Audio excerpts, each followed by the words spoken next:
From January to December, Los Alamitos has night racing's best bets with big pools and outstanding payouts. Check out some of our recent pools to start out the year. The early Pick 4 pool on January 12th had a pool of over $190,000, and the late Pick 4 pool on January 5th had a pool of nearly $150,000. Plus, the traditional Pick 6 also offers big pools every weekend night. Big nights, big fun, and big pools from January to December at Los Alamitos.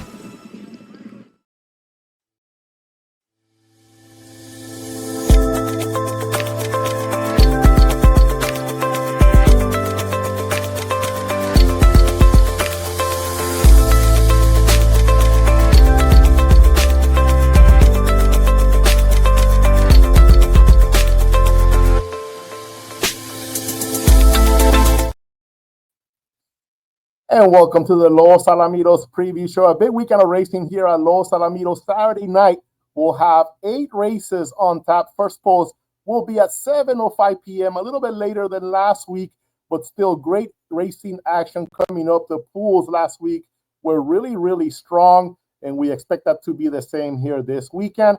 Happy to be joined right now with by the great Ed Burgart. Fresh of a 2-week stint calling the races here at Los Alamitos. You are back home. Michael Rona is coming back this weekend to call the races, but it was definitely a pleasure to have you back calling the racing action here at Los Alamitos, Ed. No, I certainly enjoyed it. Glad Michael had a great vacation over in Australia. Saw quite a few photos of him and his mom, and he really had a good time. I was lucky enough to call some good races. We had the trials for the Brad McKenzie Winter Championship and trials for the Los Alamitos Winter Derby. Felt pretty comfortable up there. I'm still picking myself, and Michael would be the same way. I thought Brown Coffee won that photo finish, and he didn't. I would swear if I called the race 9 out of 10 times, I'd probably do it the same way. But I talked to Mark Ratsky earlier that day, and I said, Mark, I don't like it when announcers try to call these close photos because if you're wrong, it stands out. So what do? I was wrong. Well, you got many, many right over the years, so we'll let that one pass. No worries. And I did see some of the posts that Michael shared on his X account, and I did see that he got a chance to call a race in Australia, so that was always really, really cool. A special moment for him, touching base with the handicapper that gave him an opportunity to call the races back in Australia. And we are so glad to have you, not only Michael calling the races here, but also having you ready to pinch hit whenever the need arises. So, and I just wanted to ask you one quick question before we move on to Sunday's program here at Los Alamitos.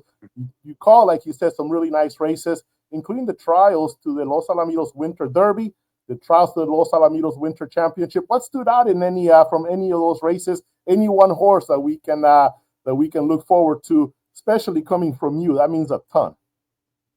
Well, the Winter Derby trials, I think it's going to be one of the 2 horses involved in that photo finish. I thought Brown Coffee might have run just a little bit better because he drew the 2-hole, whereas Train Bitaka had the 5 post position, and Brown Coffee had to make up a lot of ground. So I think the post position draw is going to be pivotal in the finals. And of course, I thought London Toby ran a great race from the inside post in the first of 2 trials. There were 11 horses in the trials, 10 had to qualify, and I thought off the inside when the rain started coming down, the track got a little bit slick.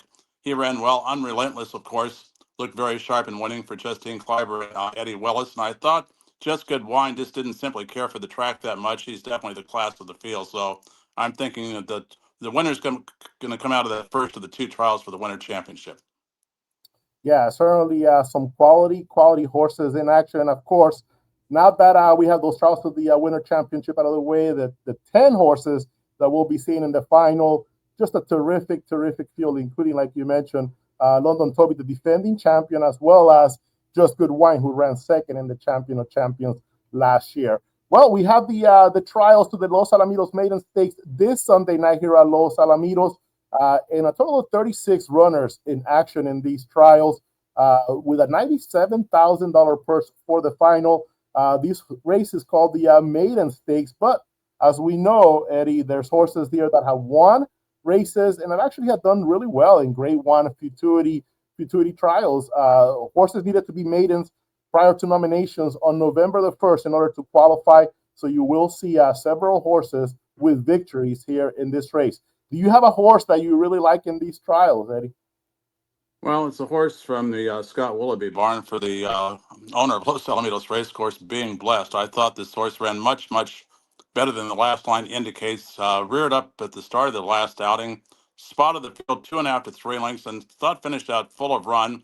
The added 350 yards should perfectly suit his type of style. He's run well enough from the inside post before, but I noticed he's run well going 350 yards. I believe he was fourth against a horse called Up to Party, who won two futurities here last year. So I'm thinking Being Blessed at odds of 7 to 2. It's kind of the horse I'm going to be looking at in one of the earlier trials. I believe that's what, race number 6 or race number 5. Yeah, race number 6, and I thought this trial was very, very competitive. I think in my ticket for the late pick 4 on the Nightlines program, I did go, I think, 4 deep in my big ticket because this is a very competitive race. So I can see taking a chance on a horse like Being Blessed, and he's coming out of a race where we are also going to see some horses, some other horses that are be in action in these trials. Apolitical Joy and Monticello should get a lot of play in a couple of other trials here on Sunday night. So there's Being Blessed 7 to 2. Real quickly, I'll just show the field. Dragula 7 to 2, a horse that was claimed 2 races back. So kind of pretty smart claim. They probably noticed that this horse was entered in these trials, so they took a shot. Santos Montemayor, the owner. Bull Market has actually qualified to the PCQHRA Breeders' Futurity. Like I mentioned, some of these horses have been in big races already. Southern Knights 10 to 1. That workout on January 11th. You can go to our website and check it out. I thought it was pretty green in the start of that on that workout. 10 to 1 on the morning line. Speed favorite at 3 to 1. Disputed at 5 to 1, and Safari rounds out the field at 9 to 2. I'll go ahead and I'll bring up the replay of that race, since there are several horses that will be in action on Sunday. So this will be December 22nd, race number 8. Let me go ahead and call this race up, Eddie, if you bear with me, and we can also get your thoughts on what you think and on the video. No one knows how to watch a video better than Ed Burgart when it comes to horse racing. You've been doing it for such a long time. You're an expert at noticing those little subtle things that happen over the course of a race. So here it is, race number 8, like I mentioned, on December the 22nd. And Being Blessed will break from post number 4, the very familiar Stilks of Dr. Ed Allred Rolling A Ranch. Scott Willoughby, the trainer, and this one, Gabriel Lara, riding Being Blessed. Tell me what you see in this replay. Well, you can see right there, he reared up at the start. I'd say spotted the field 2.5 or 3 lengths. I believe Apolitical Joy was along the inside here, and Apolitical Joy is going to be favored in the trial after this. Trial number 7 over Invasive, who's one of the top contenders. But watch the amount of energy that Being Blessed showed here. The final 16th of a mile finished out full of run, and I think the added 50 yards of these trials are really going to help Being Blessed. I like horses that aren't always that quick out of the gate, drawn on the rail, because they won't get shut off. So I think the distance, the post position draw, and the field that Being Blessed faced last time out, which I thought was a very strong maiden field, is going to be to his advantage, and that's why I like him so much here in race number 5. Yeah, so like you mentioned, Apolitical Joy ends up winning this race. There's Monticello right there, finishing second, and Monticello actually ran some really nice races at Ruidoso Downs as well, but there he is, Being Blessed, with a big surge of speed in those last maybe 25, 30 yards there. In that race was at 300 yards. He's going to get an extra 50 yards in these trials. So with a better break and that kind of a surge like we just see right there, yeah, you are all over a really, really good selection there in race number 6 on Sunday night. This is one of 5 trials to the Los Alamitos Maiden Stakes. Eddie, it's been a joy to have you as a special guest the past 3 weeks. Thank you so much for doing that. Of course, a tremendous pleasure hearing your calls once again, and looking forward to maybe having the opportunity to hear you again in the future here at Los Alamitos. I was actually going to also give out a horse for Saturday night, but I decided not to, because now that I'm back in Laughlin, there's a horse called Blackjack and Beer. And that's kind of a hunch play, and I thought he had a chance, but he wasn't one of my key plays, and I thought that would be a little too obvious, because I don't play blackjack, but I do drink beer. No doubt about that. Well, next time you're out here, we'll have to share a beer with you at the bar named in your honor, Burgart's, the sports bar here at Los Alamitos. Thank you so much for joining us. Have a great rest of your day. Say hello to Marcia, your beautiful wife, for me, please. And my dog, Princess, is going to turn 13 here in about a month, so I kept her out of the room so she wouldn't be barking. Okay, give her a little extra snack for me, please, Princess. Thank You you got so it. much, Eddie. We'll be All right. right back with George Duarte and Chris Wade as well on the Los Alamitos preview show.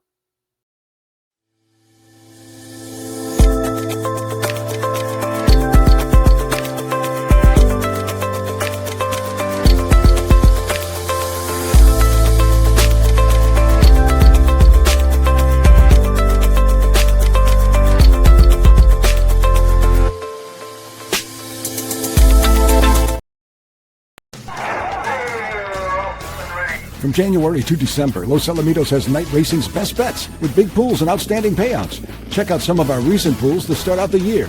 The early Pick 4 pool on January 12th had a pool of over $190,000, and the late Pick 4 pool on January 5th had a pool of nearly $150,000. Plus, the traditional Pick 6 also offers big pools every weekend night.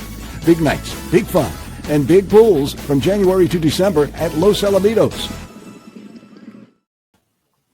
And we're back for the Los Alamitos preview show now, joined by George Duarte, who writes the comments in the Los Alamitos Nightlines program and is, of course, the chart caller for Equibase here at Los Alamitos. So you also do the comments there that go on Equibase and appear on our charts here at Los Alamitos. How are you, George? I'm doing good. I'm excited for these cards. I've always liked the Maiden Stakes trials. Normally, I used to have to miss them because I would always be in the NHC. But now that I haven't been really playing those tournaments, I'm actually home and I get to play these. After a full study of all the races, so it's nice to be home for these. I'm always excited for these. I always look forward to them. At the end of the year, I'm always looking at this horse would be good for the maiden trials, and I called my shot earlier over a month ago on who I thought was going to win this race. Yeah, I do remember that you did that, but please remind the public who you thought was a horse that we just had to keep an eye on for these maiden trials. It was a hot favorite who runs in the fifth race. He caught a pretty good trial, so he should get, I would think, 7-5 in him. But I really liked how I saw what the potential he had in that trial prior, and then he put it all together in the maiden state and the maiden race last out and just galloped out huge. I thought his stride, he's only going to get better. He's well bred, and the sky's the limit for him. Yeah, and in my memory, I would have to guess that we've never had a horse more expensive as a purchase, yearly purchase, than hot favorite. They paid over $700,000 for this horse, and it's a pretty big syndicate that owns this horse. Cat C and Monty Klug, they're well known. They've had some incredible horses as racehorse owners during their career as racehorse owners. Kenneth Grainer, Jerry Wyndham, who's a mega star in quarter horse racing, Tommy Hayes, Ross Rourke, and they paid over $700,000 for hot favorite. And it seems like kind of like needed some time in between. He ran that one race on June 29th at Ruidoso. They needed some time, came out here at Los Alamitos, ran a pretty good third to favorite Jess Hawk in a trial to the Los Alamitos 2 million futurity, and then comes back and wins that maiden race here over a nice field. Tessio and Joshua Thomas.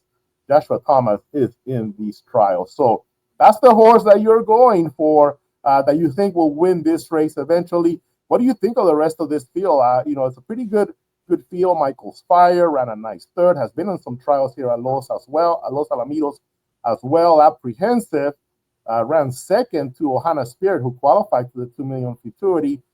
Big price, 45-1, and then ran in the Los Alamitos 2 million juvenile. RGR Cartel Cabernet and Seya on the outside, also a horse that has done some nice races. Do you just think that hot favorite is a single in this race? Yeah, he's a single. He just needs a relatively clean start, and I just don't see anybody coming close to him. I expect him to be the fastest qualifier. I expect him to run, the big race. If you look at him, he looks like a grade stakes horse. He's built really nice. He's huge, and he has that big long stride, and he's going to love 400 yards when he finally gets to go back into that distance. But otherwise, if you're playing, the exotics in this race, there's a lot of interesting ways you can go. You can go with the 3 Michael Spire. I've always had hope for him. He looked good. I always thought, the breeding, obviously, you have to always give it a second glance. I thought he ran some sneaky good races, especially like the one off the layoff on September 14th.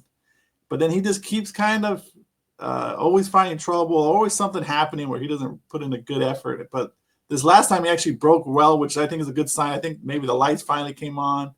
He, breaking that well. So he's one that you should consider underneath.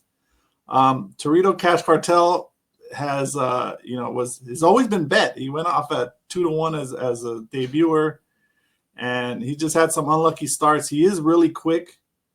He has Lasix, and he's not one. I could see him up there early and then holding on for second or third. Apprehensive, yeah, he ran that one good race at 45-1, but I'm not sure about this one. I think maybe that one, everything went well for him in that race, and he ran big because the race prior was really disappointing. He got out finished in a slow time. Wasn't that big of a fan of the race.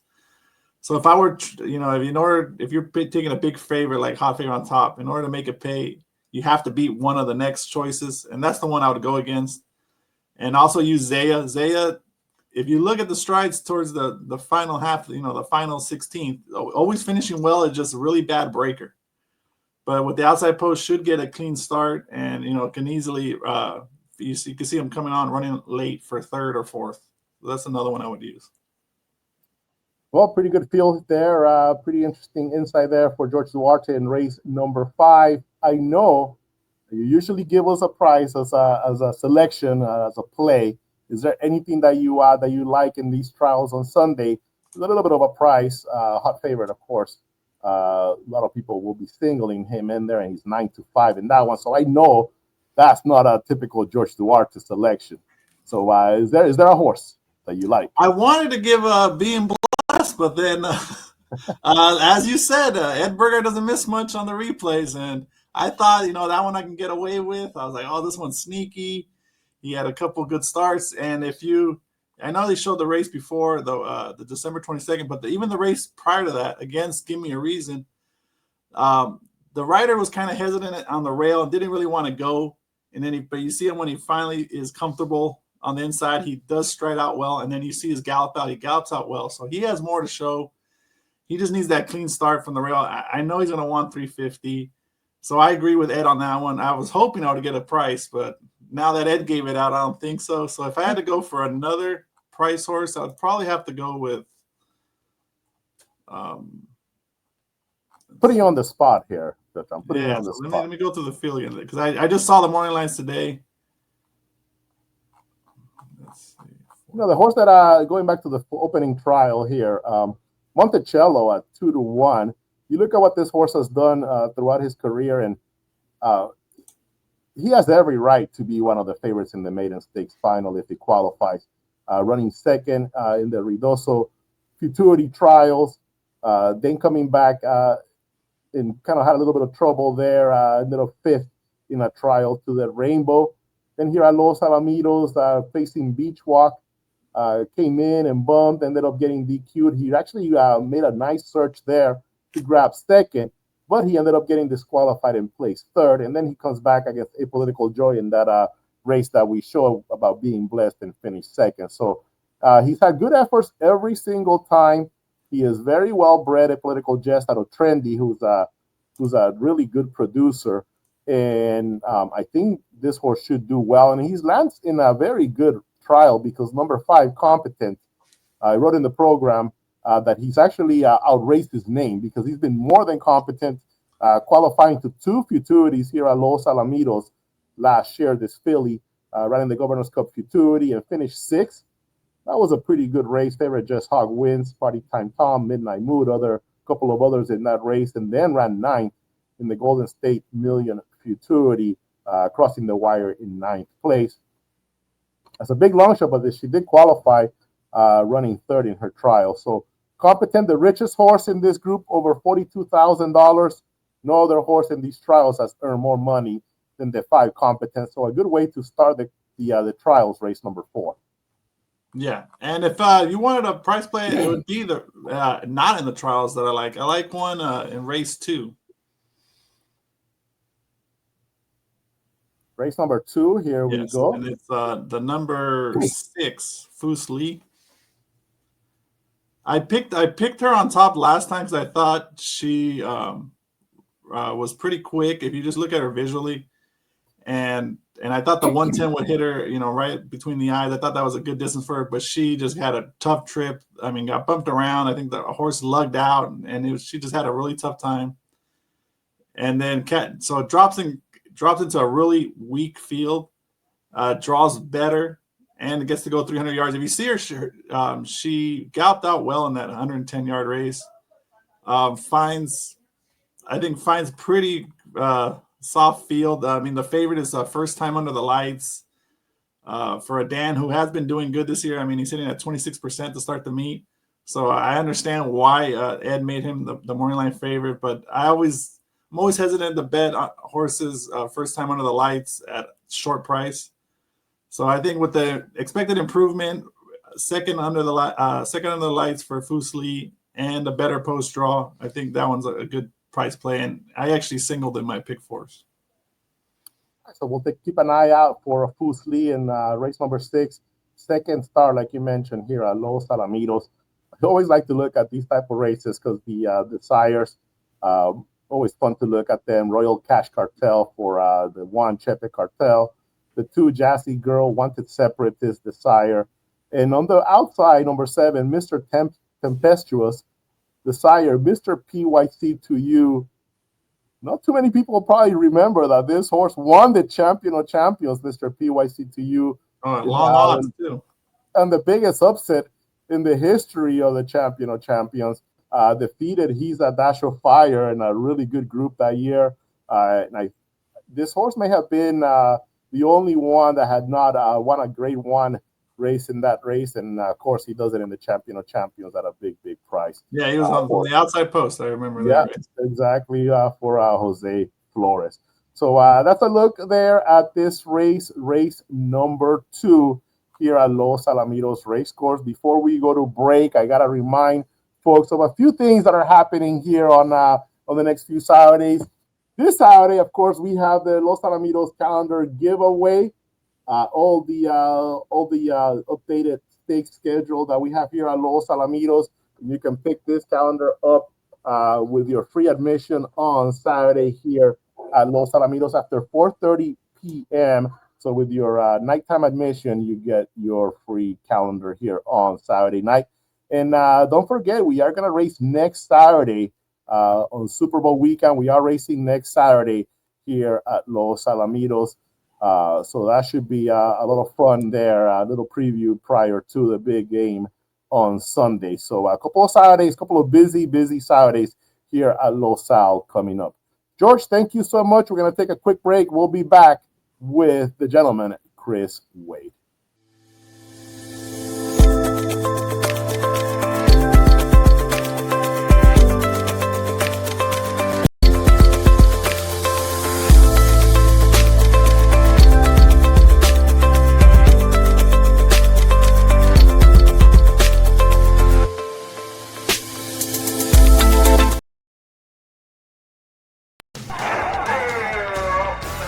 From January to December, Los Alamitos has night racing's best bets with big pools and outstanding payouts. Check out some of our recent pools to start out the year.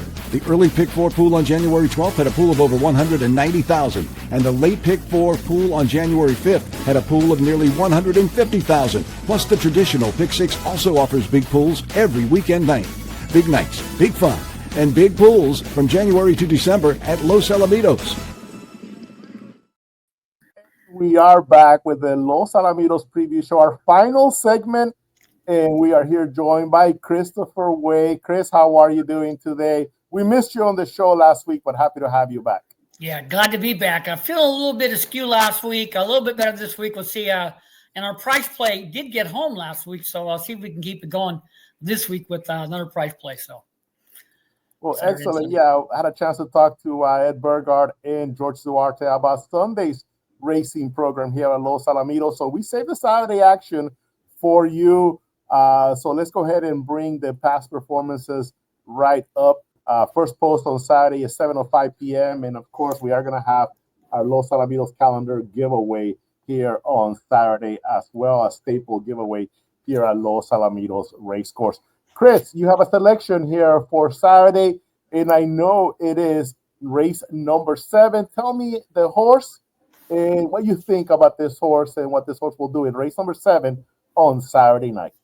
Yeah, Saturday, I'm going to go with the 2 horse Threes Company. This horse exits the same race as many in this race do come out of, and was the slight favorite there at 2-1 that particular night. But this horse kind of leaned back at the start, drifted out, was slow on the stride. But once this horse leveled out strongly on their own, was starting out very, very strongly, made a little bit of a race of it near the wire. So this horse could just get away cleanly here tonight.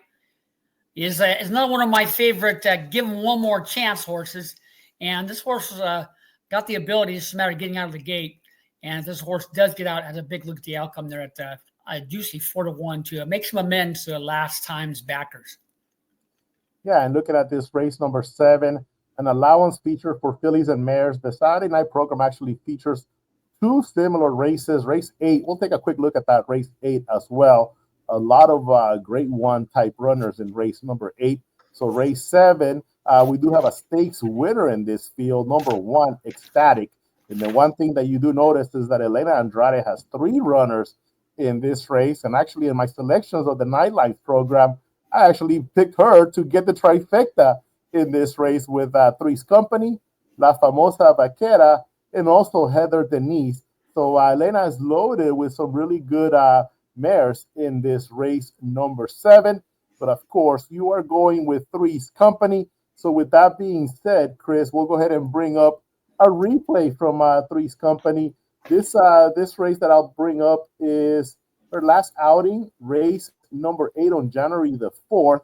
And I'll have you walk me through this race here, where she's starting from, and then I'll let you go ahead and talk about. Yeah, she's starting from post number 6. Post number 6? Mm-hmm. All right, here we go. We'll go ahead and hit play. So you can see there, Threes Company. What do you see in this one? Yeah, she was a little rambunctious inside the gate and broke okay, kind of slow in the stride. Was kind of under her hand shelf throughout, but was kind of one pace early, but was starting out very strongly right here near the wire. You can see her level out right about there, and she finished well, and she galloped out strongly. Got beat only a neck for the whole thing, and she's better than that race indicates, and she gets away clean, drawn between rivals, and runs a straight course. On my numbers, she's got a big look at the outcome there to, like I said, make some amends from that last effort. She kind of hit the side, brushed the side of the gate, was slow on the stride, drifted in, and drifted out, skied out a little bit early, but finished pretty well under a hand shove. It was a better looked effort. I'm going to give her a look here to get a nice slice of the pie with a clean getaway, and possibly get the job done in a closely matched affair. And we'll give her the slight edge in that 7th event. But Elena's got 3 in this event, and she's got a big look at the outcome there with the Hot Company there, Threes Company, in that 7th event. Yeah, you had mentioned that several other participants in that race are coming back for this one. Ecstatic was part of that field. So was Above. So was La Famosa Vaquera, who actually outfinished Ecstatic, finished ahead of Ecstatic in that race. And I believe that's it. No, Travel Afar was also part of that race. So quite a few runners that we saw in that replay, that key race, January 4th, race number 8, are coming back here for this race number 7. I mentioned the final race on the Saturday night card is a pretty interesting one as well. It's also an allowance event for fillies and mares. Phoebe's Baby Girl at 5-1. She ran second to Frivolous in the Florentine Stakes. Market Analyst qualified to the Los Alamitos Oaks last season. Just Call Me Candy ran in the Charger Bar Handicap. Allowance winner here, Milagro Lady, ran in the trials for the Z. Wayne Griffin. And actually is a stakes winner at Zia Park in a New Mexico bred race. West Texas Prize saw her in the Dashingly Handicap running against Miss Aizao JQM. Terrafina, number 6 horse here, has done most of her work against in futurity trials. She's a 3-year-old here in this race. A really good one. Won a nice allowance race here for trainer Valentin Zamudio. And the 6-5 favorite, Miss Aizao JQM, for trainer Jimmy Glenn Jr., won the Dashingly And one thing that people will notice is the jockey, Cesar Ortega, gets aboard this runner, Henry Reynoso Lopez, rode her to victory in the Dashingly, has ridden her in every single race here at Los Alamitos. And my theory on this is Jimmy Glenn Jr. said that they're pointing Miss Aisao JQM to some of the big races against fillies and mares. So Henry Reynoso Lopez rides for Paul Jones and rides the Parsons Ranch horses. So he's going to go with Phoebe's Baby Girl here making a comeback. Plus, remember, Henry Reynoso Lopez rides Rocking with Energy, who won the Charger Bar Handicap. So down the line, if we see Miss Aisao JQM going against Rocking with Energy, perhaps Henry's going to have to make a decision then anyways. So here it gives an opportunity for Jimmy Glenn Jr. To go ahead and test out a rider, Cesar Ortega, here and give him some time to find a rider that's going to fit Miss Aisao JQM because, of course, Rocking with Energy coming off of a victory in the Charger Bar Handicap there, Henry Reynoso Lopez, you would think perhaps he would choose Rocking with Energy. So that's kind of my thoughts on that jockey change there on Miss Aisao JQM with Henry Reynoso Lopez going on the one, Phoebe's Baby Girl. Any horse that you like here in this race, Chris? Well, it's kind of hard to go against Miss Aisao JQM. She's improved each subsequent start. She won her last race. They're rather handily with run left to give, and she's drawn perfectly outside. So definitely the one to hold off. But of course, Phoebe's Baby Girl down on the inside always gives her all she's got. And we'll have a clear path from the inside, Coach. So got a good look at the outcome at the bookends there in that 8th and final on Saturday. Of course, we remind everybody the calendar giveaway here at Los Alamitos on Saturday night. First post, 7:05 p.m. here is going to be a lot of fun. 8-race card. And, of course, we have the trials of the Los Alamitos Maiden Stakes here on Sunday night. Thank you so much for joining the show, Chris. That will be the wrap for this edition of the Los Alamitos preview show. Looking forward to what should be a nice weekend of action here at Los Al, right? Yeah, it's going to be a great weekend of racing, and got 7 quarters races on Sunday. So you love the quarters, and who doesn't come out on a Saturday or Sunday night? Sunday night's got a great program on tap. Absolutely. Don't forget the calendar giveaway here on Saturday. Thank you so much, Chris. Thanks to all the viewers. We'll see you here at the races this weekend at Los Alamitos. From January to December, Los Alamitos has night racing's best bets with big pools and outstanding payouts. Check out some of our recent pools to start out the year. The early Pick 4 pool on January 12th had a pool of over $190,000, and the late Pick 4 pool on January 5th had a pool of nearly $150,000. Plus, the traditional Pick 6 also offers big pools every weekend night. Big nights, big fun, and big pools from January to December at Los Alamitos.